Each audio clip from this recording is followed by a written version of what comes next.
Neelkanth hospital में paediatric department आज से शुरू हो गया है। अब आप अपने बच्चों के स्वास्थ्य संबंधी जांच और संपूर्ण इलाज यहां से करवा सकते हैं। और हमारे साथ है मंडी के बहुत ही लोकप्रिय और जाने माने बाल रोग विशेषज्ञ डॉक्टर नागराज पवार जी हमारे साथ। और सर के बारे में बता दें, सर MBBS हैं, DCH हैं और गोल्ड मेडलिस्ट भी रहे हैं। और सर 16 साल इन्होंने मंडी जोनल हॉस्पिटल में अपनी सेवाएं दी हैं। उसके बाद हमीरपुर गए और फिर उसके बाद कुल्लू में CMO भी रहे हैं सर। और लास्ट मंथ ही सर रिटायर हुए हैं CMO के पद से। और अब जो है नीलकंठ हॉस्पिटल में अपनी सेवाएं देने के लिए सर मौजूद हो गए हैं।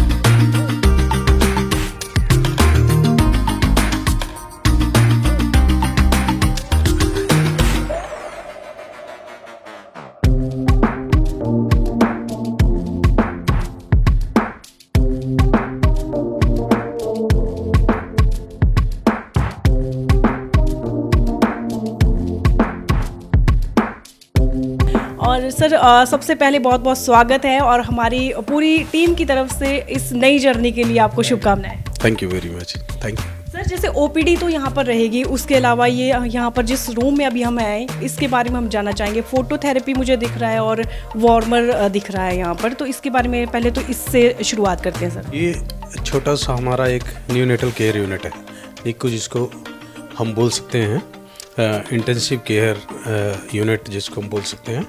ये रेडिएंट वार्मर है, क्योंकि जब भी हम छोटे बच्चों की बात करते हैं तो इन जो न्यूनेट्स होते हैं, न्यूनेट्स में अपना टेम्परेचर मेंटेन खुद नहीं कर पाते। जैसे बड़े मान लो उनको ठंड लग जाए तो वो टेम्परेचर मेंटेन कर सकते हैं। जैसे एक शिवरिंग टाइप ऑफ थर्मोजेनेसिस होती है, वो सिर्फ बड़ों में होती है, बच्चों में नहीं होती, न्यूनेट्स में खासकर।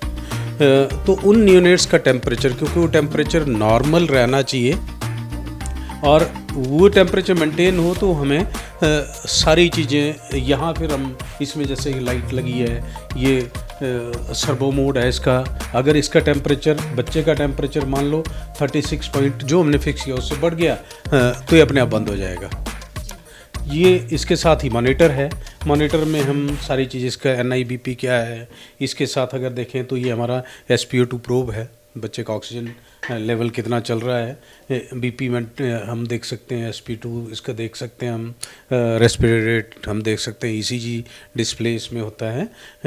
तो ये बच्चे के, जिन बच्चों को इंटेंसिव केयर में रखा जाता है उसके लिए हमारे पास ये न्यूनेटल इंटेंसिव केयर यूनिट जो है एक रेडिएंट वार्मर है। इसके साथ अगर बात करें तो हमारे इस तरफ ये फोटोथेरेपी है, क्योंकि बच्चे का जो भी बच्चा पैदा होता है, कोई भी बच्चा हो, सबको जॉन्डिस होता है। और ये जॉन्डिस, लोगों के दिमाग में एक भ्रांति है कि जॉन्डिस जैसे गांव में करते हैं जापा, है ना, झाड़ते हैं और झाड़ने से ठीक हो जाता है, ऐसा नहीं है। ये एक तो वैसा नहीं होता, चाहे वो बड़ों में जॉन्डिस हो चाहे बच्चों में जॉन्डिस हो।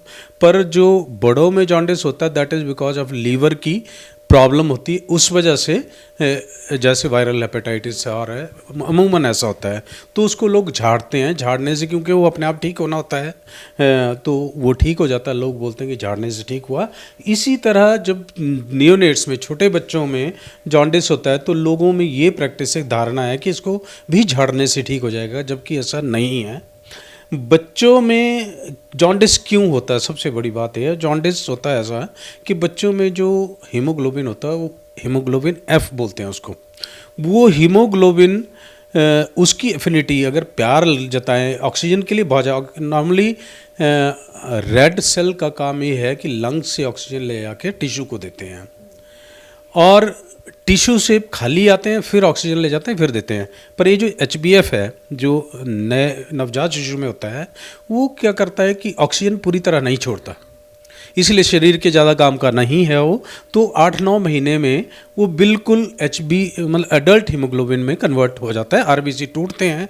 तो इसलिए उनके RBC और बच्चों और बड़ों की निस्बत ज़्यादा टूटते हैं तो हीमोग्लोबिन रिलीज होता है, हीमोग्लोबिन से हीम अलग होता है और वो हीम जॉन्डिस में बिलीरुबिन में कन्वर्ट होता है। जॉन्डिस हर बच्चे को जो पैदा होता है दुनिया में जो आता है उसको होता ही है, किसी को कम होता है, किसी को ज़्यादा होता है, किसी को इसमें रखने, क्योंकि देयर इज सर्टेन लेवल जिसके बाद हमें उसको फोटोथेरेपी की ज़रूरत होती है। और बच्चे के उस पर कि बच्चा प्री मेच्योर है, मेच्योर है, नॉर्मल टर्म बेबी है, प्री मेच्योर बेबी है, उसको थोड़ा जल्दी रखना पड़ता है, और जो टर्म बेबी होता है उसको उसी हिसाब से फोटोथेरेपी में रखना पड़ता है। जी बिल्कुल, हम आपको बताना चाहेंगे कि जब जोनल हॉस्पिटल में नीकू की फैसिलिटी शुरू हुई थी तो सर ही उसके इंचार्ज थे। हमने उस टाइम भी रिपोर्ट बनाई थी और काफ़ी ज़्यादा लोगों को सुविधा मिली थी, और अभी भी हम उम्मीद करते हैं कि लोगों को सुविधा मिले यहाँ पर। अब सर नीलकंठ हॉस्पिटल में अपनी सेवाएं देंगे। सर अब यहाँ पर 7 डे रहेंगे पूरे? हाँ, 24/7 मैं ही हूँ, मेरे घर बिल्कुल पास हैं। अगर बाय द वे यहाँ नहीं हुआ तो घर में होऊंगा, तो घर से कभी भी मुझे फ़ोन करके 1 मिनट का वॉक है, मैं कभी भी आके यहाँ पहुँच सकता हूँ। सर एक बार फिर से आपको पूरी हमारी टीम की तरफ से बहुत बहुत शुभकामनाएं। और बहुत सारे लोग हैं जो हमें कमेंट्स भी आए थे कि अब हमें बहुत अच्छा लगा कि आप दोबारा मंडी में सेवाएं दे रहे हैं और लोग जो हैं वो उसका फ़ायदा उठा सकते हैं। तो बहुत बहुत शुभकामनाएं आपको हमारी पूरी टीम की तरफ से। धन्यवाद आपका भी और उन लोगों का भी जो मेरे आने से बहुत खुश हैं।